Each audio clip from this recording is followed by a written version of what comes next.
আপোনালোকৰ হাত পুথিও দিছে হাত পুথিখন পঢ়ি আপোনালোকে চাওক বস্তুটো বুজি নাপালে আপোনালোকৰ ওচৰতে থকা নিশ্চয় কিছুমান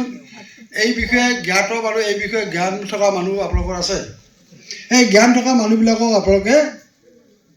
এই কথাবিলাক সুধি মেলি আপোনালোকে অলপ এডুকেটেড হওক তেতিয়াহে নিশ্চয় আপোনালোকৰ কামটো হ'ব এতিয়া চৰকাৰখনে হেমন্ত বিশ্ব চৰকাৰখনে কি বস্তু সেই বস্তুটো আমি জানিব লাগিব এতিয়া আমাৰ মাজত তেনেকৈ ধৰ বস্তুটো এই কথাটো আপোনালোকে চাব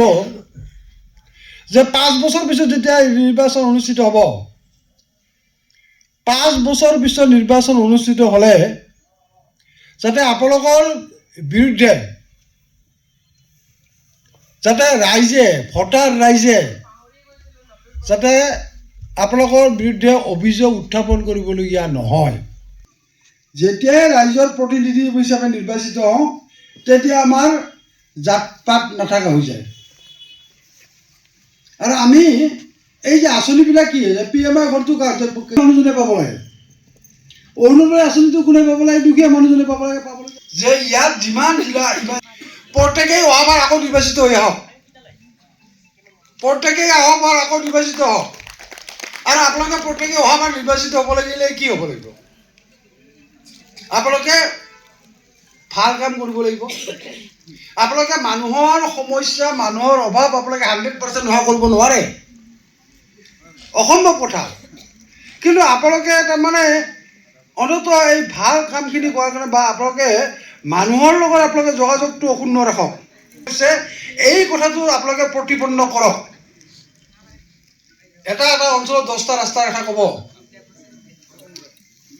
কিন্তু এটা অঞ্চলত 10টা ৰাস্তা একোজন মেম্বাৰে কৰিব নোৱাৰে গতিকে যদি নোৱাৰে তেতিয়া সেই মানুহখিনিক বুজনি দিবলৈ সেই মানুহখিনিক বুজাব লাগিব যে মই ইমান কৰিব নোৱাৰোঁ কিন্তু মই আপোনালোকৰ কামটো কৰাৰ কাৰণে চেষ্টা কৰিছোঁ এনেধৰণে যদি কৰে তেতিয়াহ'লে নিশ্চিতভাৱে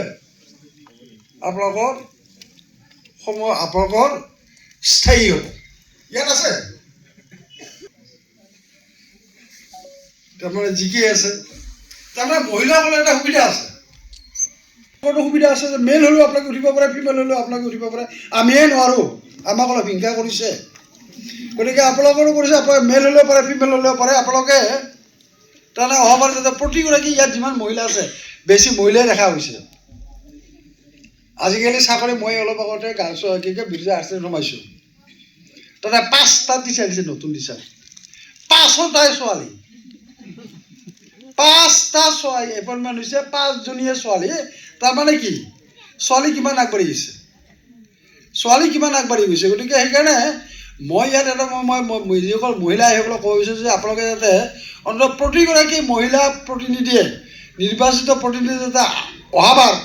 এনেধৰণে যেতিয়া আকৌ ৰঞ্জিত দাস ডাঙৰীয়া আহিব ইয়াতে কৰ্মশালা অনুষ্ঠিত কৰিব